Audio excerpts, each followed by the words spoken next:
Hi and welcome back. This will be part 4 of the MDriven designer overview. And let's look a bit closer on view models. So the view model editor, the house view. What we want to do in the house view is probably to set the immediate properties, but we would also like to show some more information about the links it has.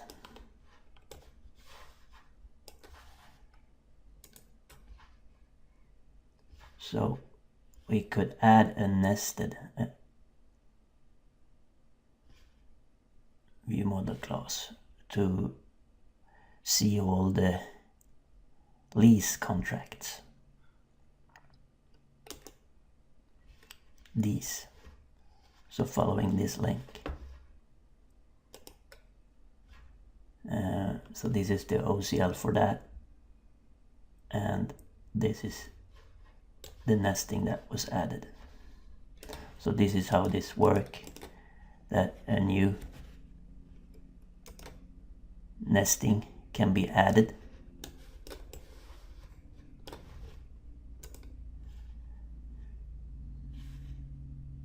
And we could add an empty nesting like this, and once we have it, we could say that it uses a certain type, like person. And if we had added a generic column, we could have written the expressions ourselves to follow some association of ours. Let's take lease contract,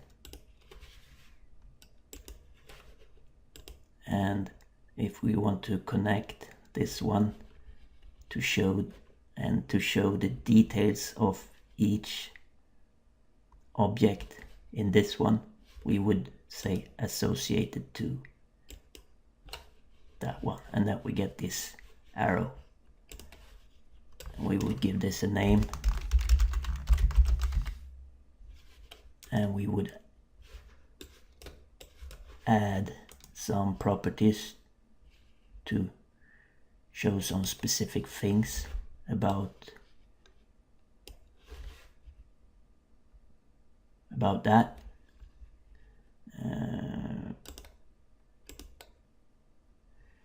And that would be rendered as a grid.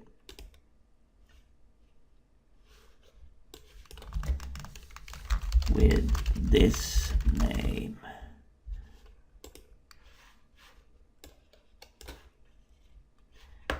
And again, the same thing that we saw in the action dialog, that we hack up the name on camel case if you have left the name as the presentation as stating use the name, because that's quite a common case. But you could do something else here. Now it uses the name and adds the things we added, or you could just have your own thing altogether.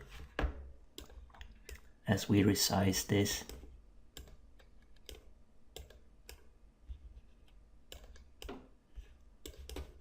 it gets more apparent that this is a grid. And if we were to add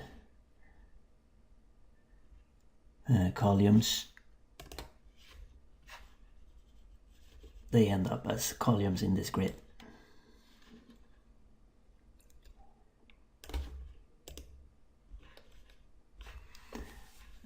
But that was just an example. We're gonna remove that and remove this for now. Instead we have the lease contract list. And we want to add some of the properties of the lease contract.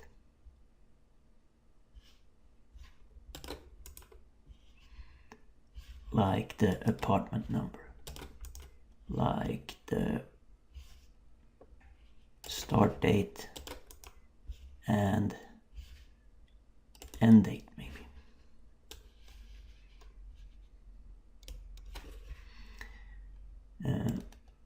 If we now would want to allow for edit of these things, in VPF we actually allow for in-place edit of the grid, so that's not an issue. But suppose that we would want to have a master detail where we pick one row and do details of that. Then we could do a new nesting from here. So the nestings aren't limited to just one. We can have any depth. Let's do this as a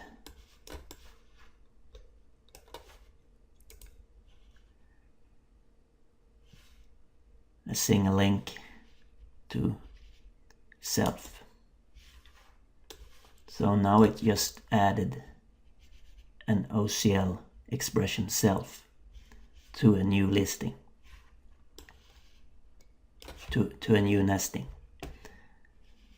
And since these are many, they are in a grid, these are many, it's in a collection, we render the grid. But here again we pick one, so this is actually rendered as a single field. Okay, so for each one I pick in the grid, it will show the asstring value here. As I have the type information of the lease contract, I also get a hint that you might want to add the apartment number. And this list reduce as I already added the apartment number. It's abbreviated, but I want to add the start date and the end date and the rent.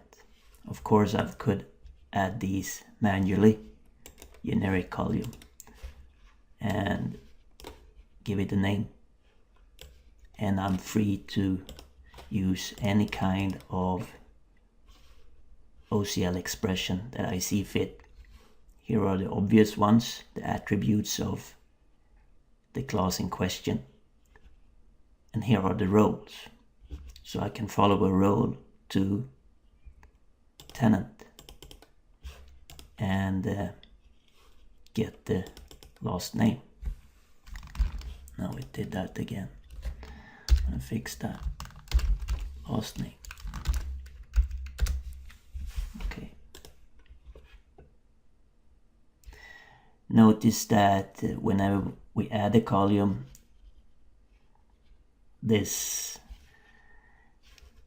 the row for the placing hints that we use to render this usually adds new columns under the last one you added. So if I had moved this one over here, then that one got placed on row 1, and if I were to add another one, generic column with a unique name, let's call it 2, it would be added under, just because it's convenient and often the case that you want to stack them on top of each other. If you hadn't, if they were to end up at the same spot, we would get information about the new column 2 occupies the same space as new column, and then I could drag them apart like that.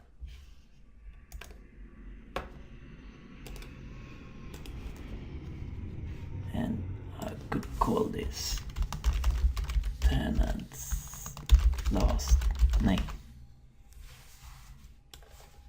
Maybe I want to add that last. And remember, as before, I don't want this one to touch the edge, because then it would be dragged out in the prototype. Let's see how that would look. So, heading over to the prototype, refresh model, use show all houses, open up one. You see, then it's dragged down all the way, fills up the screen. Depending on what you do, you might want to do this, because then it's multi-row and it will follow along. And actually, when we do this multi-row on purpose like this, it's a signal to the rendering engine in the prototyping to allow to accept returns, etc., to handle multiple line input. But if we make it like this and it doesn't touch the bottom edge, it will look like this, and that's more like what we want. But it does touch the right edge, so they are dragged out and follow along with this edge. If we were to make one of these longer like this, then only this one touches the edge. So if we refresh and view, only this one follows along with the resize. This might be what we want,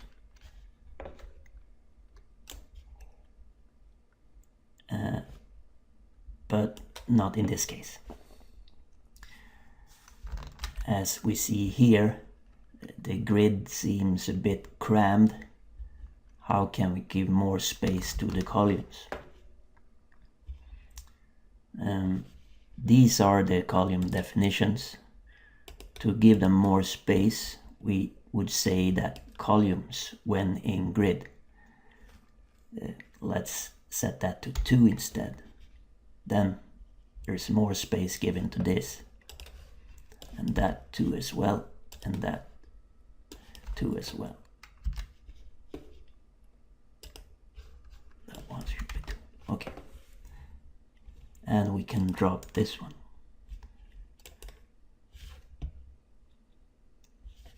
Showing the grid lines, we see that it still only occupies 2 columns, which make these things sort of expand. So what we can do is insert a column in the UI like this and make this one expand over those, and then everything relaxes and isn't as tense. This cell seems a bit stretched because of the street number here. Let's do something similar. How can we make this one stretch over here? These. Well, that's the presentation span.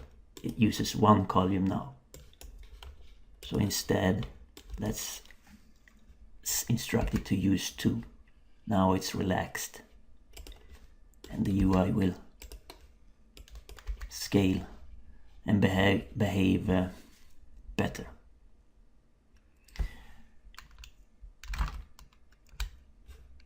So, show all houses. Oh, model refresh. Show all houses. Like that.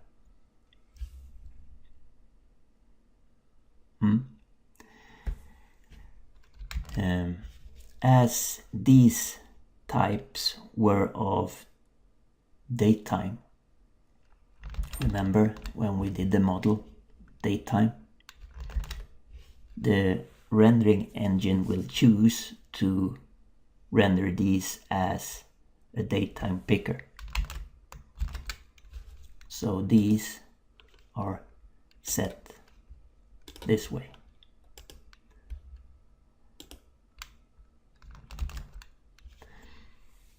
But it's all kind of strange to show these if there isn't a particular lease contract selected. And how can we control when to show these? Well, we do that with a visible expression. So, should it be visible or not? And again, this is an OCL. So all of these, let's remove this one. All of these should only be visible if there's something selected in this grid. So how do we know if there's something selected here?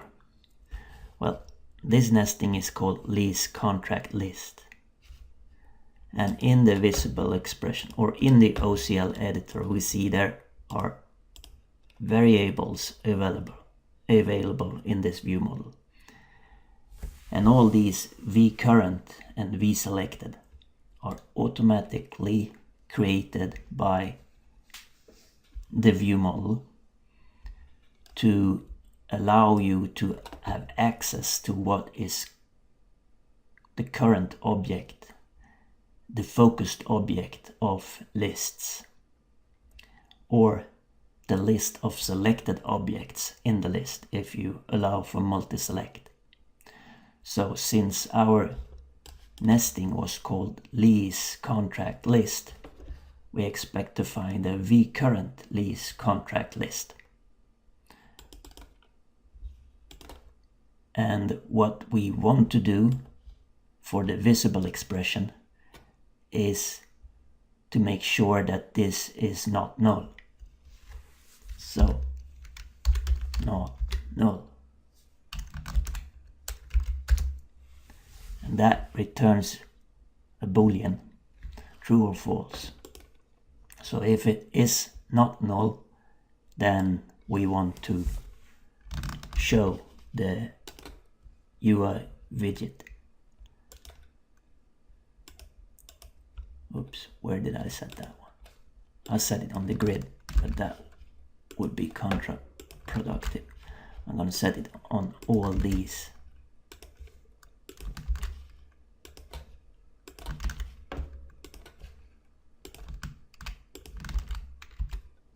Like that. So if I head back to the prototyper, reread.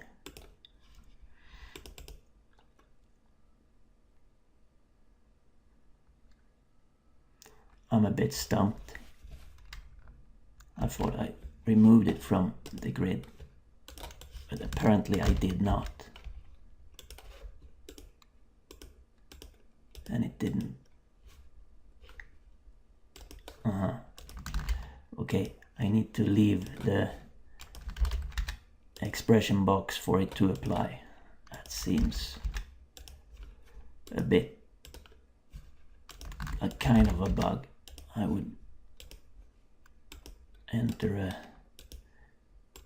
fix request for that, but now it's like what I wanted it to be in the first place. So now they are not shown. But how do we get a lease contract in here? Yep.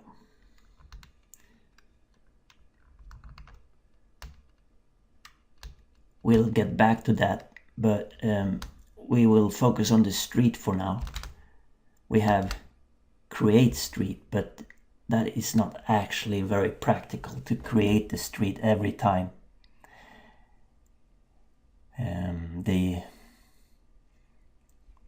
a new building is added or maintained. It would be more appropriate to use a selector, a combo box, something with a pick list. And that's a very common case, so there's a quick action for that in the view model dialog. It's under here, we call it a single link with setter. So what do you want to do? You want, now since the modeler has access to your model, it knows that you have two single links from the building, from the house class, and one goes to owned by person and the other one goes to the street. So let's pick for the street. And three things were added: this column and this column and that one. So what do we have here?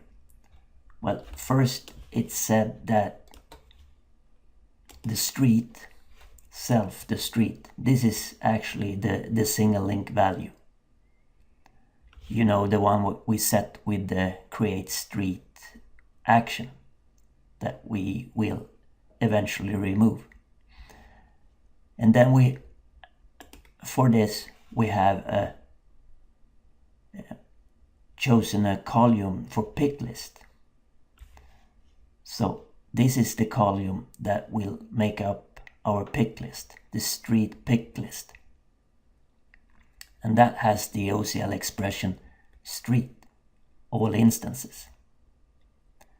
And that in turn goes to, let's point on this one, this nesting that says how to present the street. And all this is interpreted by the UI engine as to be rendered as a pick list. And it added it here. But we can move it around.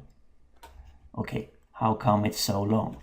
Well, it's so long because the last thing we changed was this grid, and that was just the same length. Except for the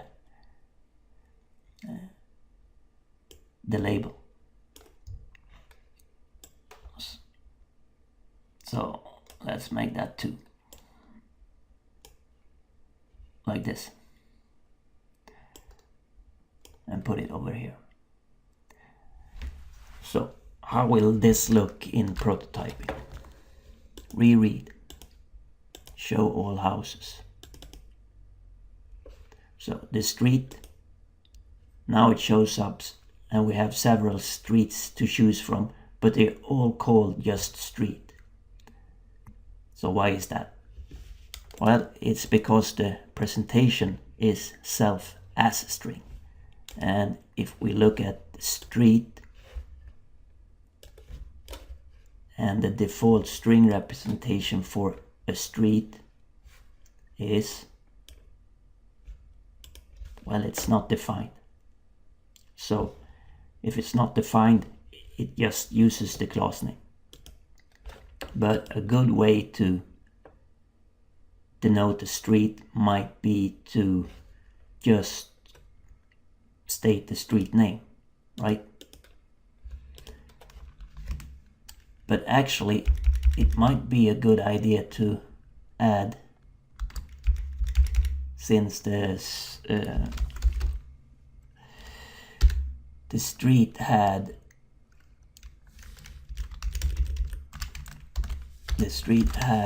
an association, a role to city.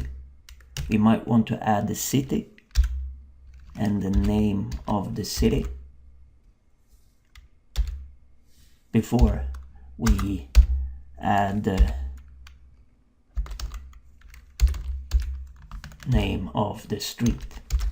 That might be a good presentation of a street.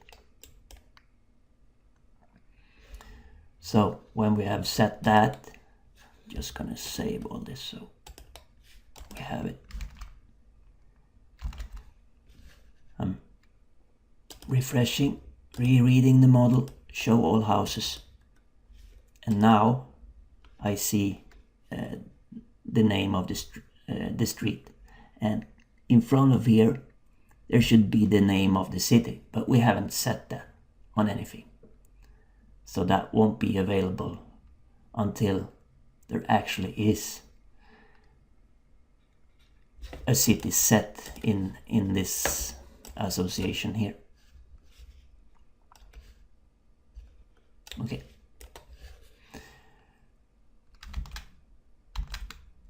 So that's a very important design pattern. You can do it manually. You just state the association end, and you describe how the list of pick items should be created, and you associate the two with the column for pick list of the first one. And if you want to control how this is rendered, you can do that by adding the nesting and this set an OCL expression here. So since this is an expression, you could just as well have solved the issue here, having self.city.name plus self.name, but then you would need to repeat it every time you were to use a street or that definition of street presentation. But just to prove a point, let's add a string here with something like this, and heading over to refreshing the model, and then there will be just the thing we added behind every row. Right, I'm not gonna use that. So as we define the pick list, we have an option to say that there should be a null option in this pick list.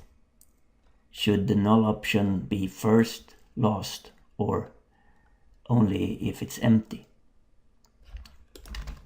So that's the option, that we can have an empty row. That's the null option. Now we haven't set the street, and now we have. Okay. And if we have a null option, we might want to inform the user that this is the null option. Maybe we would say something like, please pick a street. And rereading, do you want to save? No. Show all houses. Please pick a street. Okay.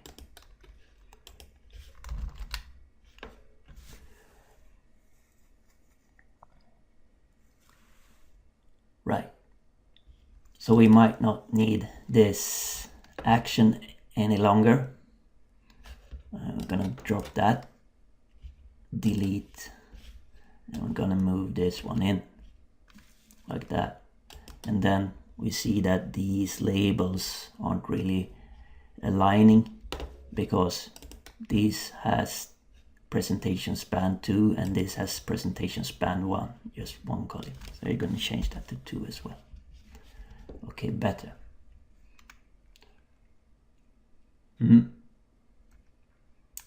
To get something here, we really need to have a list of tenants. So there's lease contracts.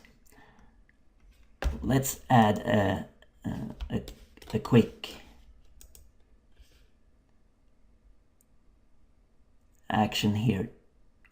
Add column prepared for action. I might as well add a generic column to show you that an action is actually nothing special. It's just that it has this checkbox checked. So now the new column looks like this, but if I check the is action, it would be rendered as a button instead. So in this button, let's do a quick and dirty way to add some tenants, or one tenant. So in the role tenants, we would like to add a person, but we don't have any persons, so we're gonna create one. Don't have any persons. Person, create. So that would be one way to add a tenant. And if we add a tenant, then UML states that then there must be a lease contract as well. That's implicit. So reloading, show all houses, press the new column, and there's a tenant. And let's say this one is in apartment number 1 and this one is in apartment number 2. And this one moved in that date, but hasn't moved out, and gonna pay me, or pay the owner, 1,000 things in rent. Alright, 1,000 things. This is a very common case that we have the need for a unit behind an attribute that we present. So there's actually an option to have a presentation unit. This is just a property that you can set per attribute. So let's say this is dollars. If it is, we're gonna save these and show all houses, pick the same house. And what I would have expected was to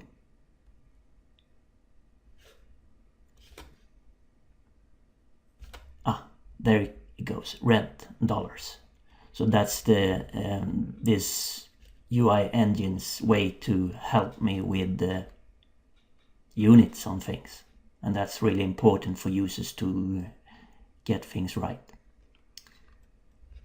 And remember, we follow the association to the these rows are actually the lease contracts. So as we added a new person to the tenants, this one was implicitly created.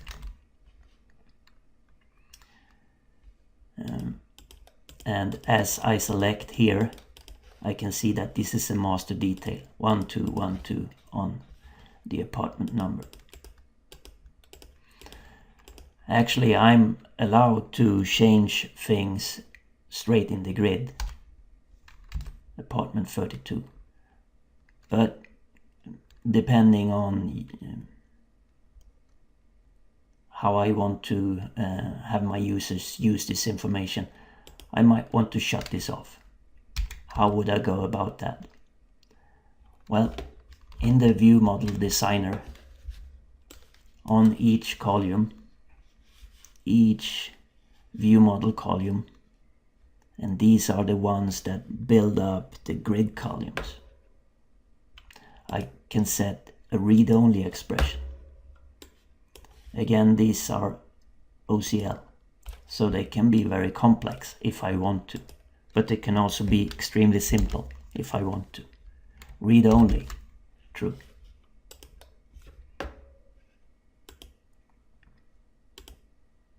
Oh, I was over here, true. And the start date, read-only, true.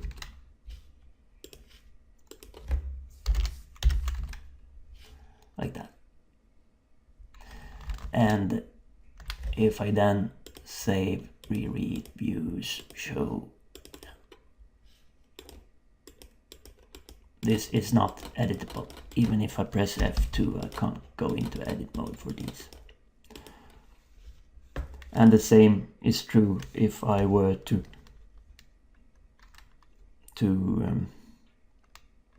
set the read-only expression here.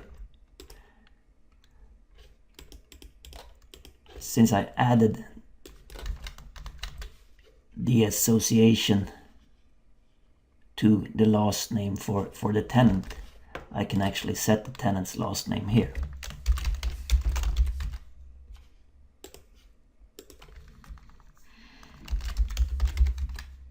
Like that. But that might not be what I want to do. So one option is to state that this edit box is actually a static. And when it's a static, it's rendered as a label only. So the effect would be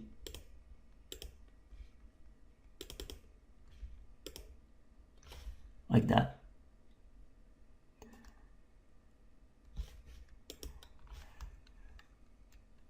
And how come this is right just? Well, it's all a matter of styles. And we can actually define this style to use in the view model. But if I were to change this to something else, I probably need to reopen it to be the rendering is completely different. I'm gonna use that one.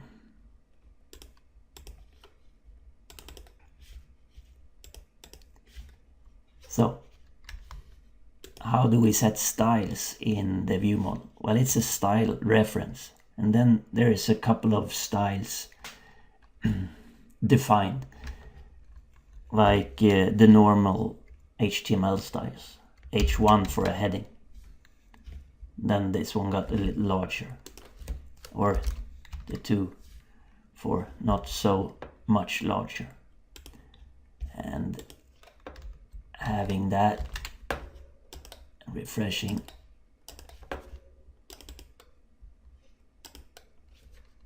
it's rendered differently.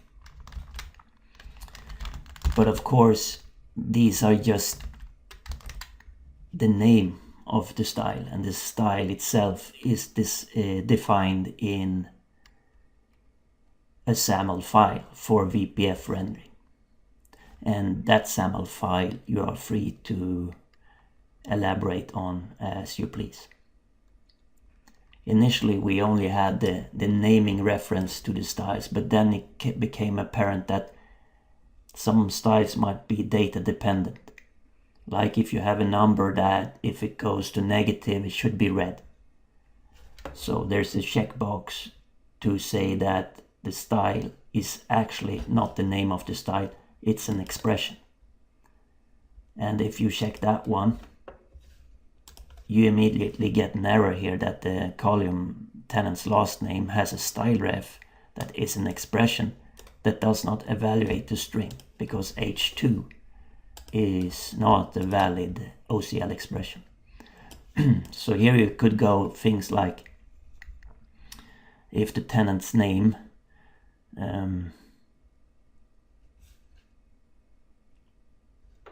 let's say we do something really stupid like the street number. If the street number is larger than 10, and in OCL you are free to use if then else syntax, and it looks like this: if then. So if it's larger than 10, then we're going to return a style name that's h1. Else we're going to return a style name that is AgeFree. And if. So that's a valid expression. What's important when we use the if syntax in OCL is that both the paths that are possible have the same type. So if this would return an integer, it would say, whoa, parameters of this operation have no common superclass, system, and int. Because since OCL is a functional language, it really needs to evaluate to something common to work. So in this case, if the street number is over 10, we will use the h1 style. Otherwise, we will use the AgeFree style. I don't even know if we added the street number. Oh, it's over here. Yeah. So the style works on the root rather than the selected objects. That's also something you need to keep in mind. So the street number of the house. Let's see how that would play out in our example. So the tenant's last name is Carlson. It seems to be rendered in H1. But if we change this to 9, it's rendered in H2. And since you are free to elaborate with the styles, you can do a lot with this kind of control. All right.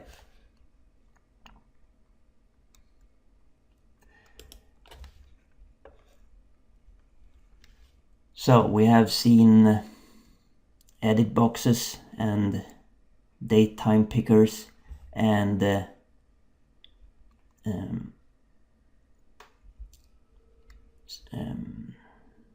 other kind of pickers to pick a certain value. Combo boxes, as I like to call them. And as you can see, the view model builds up, and it isn't entirely necessary to have set all the UI hints, but it helps the thought of how the information is structured, I believe. So even if we are just going to use the data as such, the UI hints are a good way to structure the information for your eyes. In this, you could potentially want to control the tab order, how the user would move around the UI using the tab key.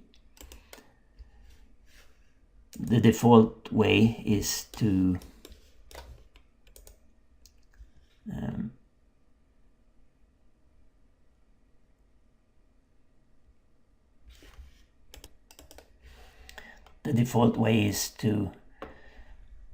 use the display order X before Y, but one can choose here to have a different strategy for the tab order.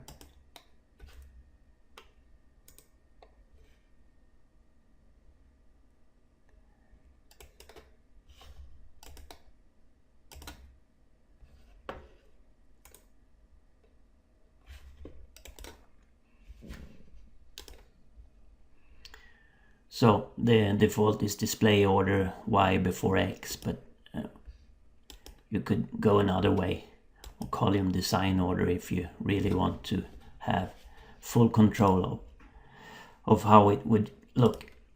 As your view model builds up, it gets it touches a lot of the or parts of your model, and it might be hard to get an overview of exactly what is it that it touches. So there's a button over here called Analyze Expressions. So what it will do is loop through all the expressions that you have, and even the read-only expressions and the style reference and everything, and cook it down to what you actually have used from your model. So that looks like this. So this is apparently what we use here. So this is a rather useful way another way to look at the information that we touch by the view model.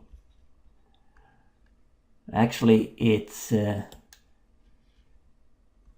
possible to maintain a separate UML diagram for the information in the view model. You see, this the house has a lot of attributes in our model, but it just shows the ones that we actually use in this view model. So if we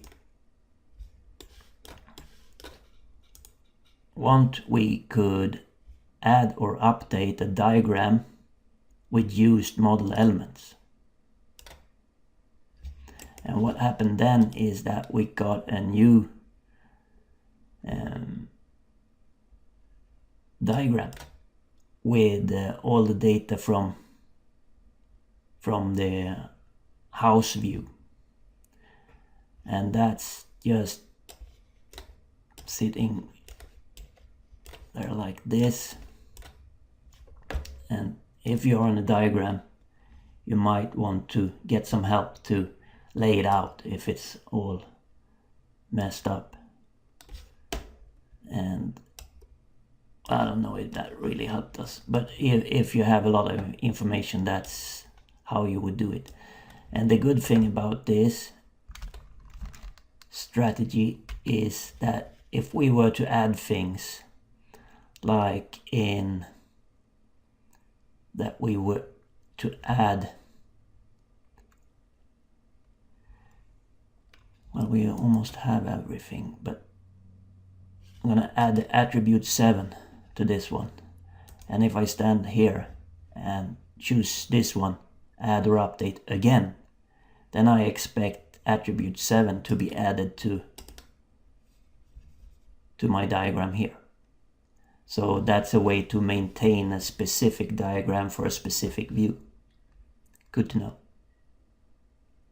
But we're gonna head back here. Okay, as I said, I thought that the action we added here to add a tenant was a quick and dirty way. We need to find a better way to pick tenants for our house. And let's start with adding a new view model that lists all existing persons. So let's call this one all persons, and to give it a type, let's say it's person. But like before, we could use a nested single link or a multi-link, and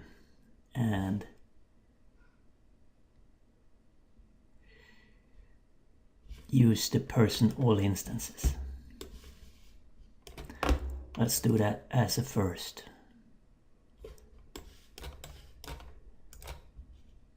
I'm going to add a column's first name, last name, and drop the default one.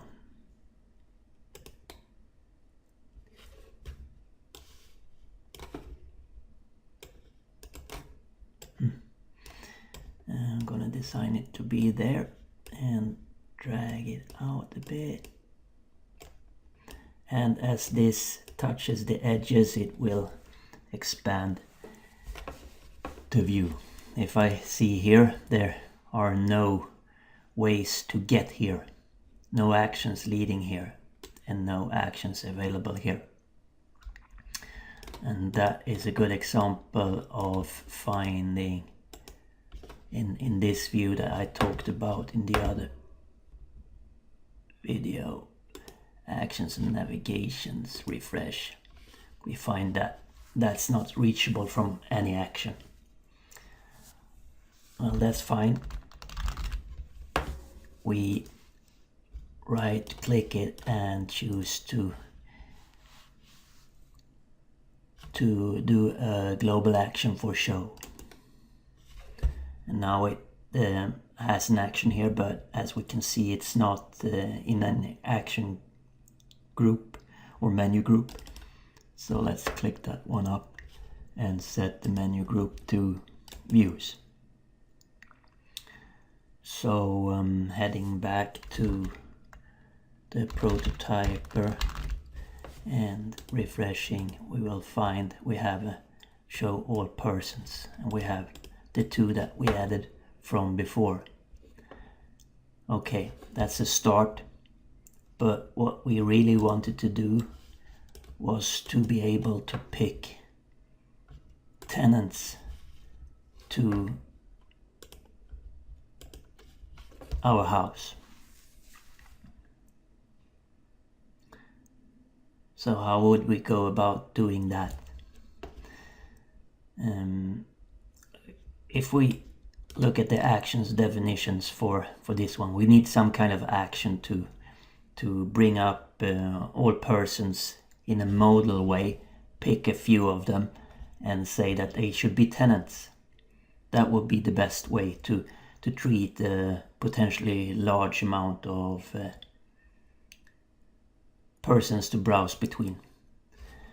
So we're gonna use that now. Action definitions. This is the filtered view of the view model actions and the class actions that are available from this view, since there are view model actions and house view here. So we're gonna add a view model action, and we're gonna call this pick tenants, and only in this we say that it's on the root nesting that we want to show this action. And we're gonna bring up the all persons view, but now we're gonna do something special. We're gonna say that this view model that we bring up, the all persons, should be modal. Modal is that we can't move away from it before we have chosen OK or cancel. So when I check that box, I get an enable expression for modal OK. When should it be OK to dismiss this box with OK? And also an expression after modal OK. So this is good because in the enable expression for modal OK, which of course is an OCL expression, I will see that I'm in context of the all persons view, and I get the selected all person.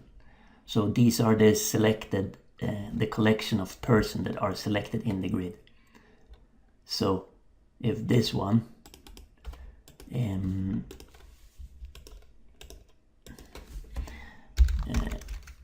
not empty, I guess, then it should be okay to press OK. So that's really what I stated here. Enable expression for modal OK. Yes, if there are any selected persons. So this variable, we want to use it when on the expression that we're going to execute when when the user presses OK. We don't do anything on cancel or dismiss, but on OK we want to do something. And what we want to do is to, because this is interesting, now we are in the context of the calling view model, which was the house view. But we also have access to the modal view model because it isn't fully closed yet. So we get the modal result, we selected all persons. So these are the persons that the user has selected in the modal dialog. Let's make these two tenants. How are we going to do that? I'm going to have that in the copy buffer for a minute. We are in the context of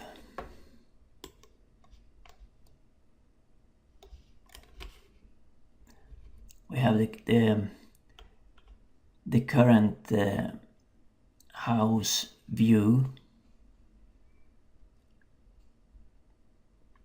So this will be the house that we have selected. This is our house, and from there we should add a tenant.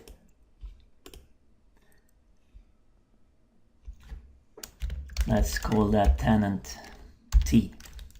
Where do we get this T from?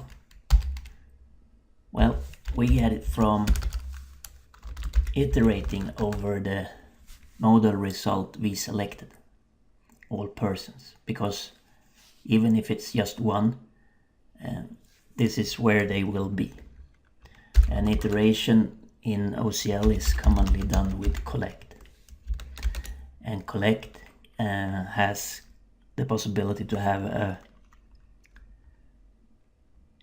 loop variable, as we have described before. Or if I haven't described it before, you should look up the playlist on OCL expressions. There we describe it. This. So T for the loop variable and a pipe sign to separate the loop variable from the expression. And we will need an ending and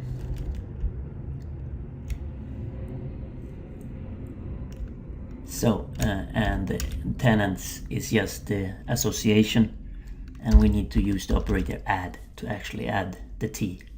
So for each T in this variable, we do on our house tenants add.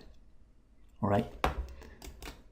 So now we have declared an action that was modal, and we have an expression to see if it's okay to press OK on it. And when we press OK, we have an action to do stuff. All right. That should be enough for us to head back to the prototyper. Model refresh. So if we are in a house, this one, and we want to pick tenants, let's go back and pick another house that hasn't any tenants. We want to pick tenants here, and what should happen now is that the all persons dialog show up with an OK cancel. You see the OK isn't enabled because we haven't selected any persons. I'm gonna select that one. And now it's okay because now the selection is large. It's not empty, okay? And when I press OK, it was added here. I can see that it's the one, tenants, last, which, why is it called? The last name of the tenant. Yeah, it isn't fully visible. So that's one way. If I cancel that, discard, yes.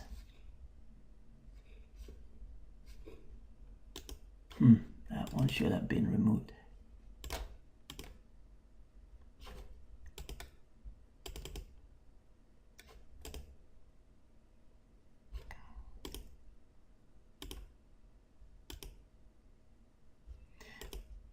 Let's see. All houses. I'm gonna pick this one. That's a house. Pick tenants. I'm gonna select both. And since we iterate over them, we get both here. Smith and Carlson, right? Okay.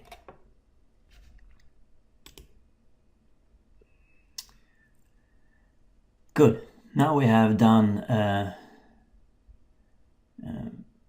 modal, view model.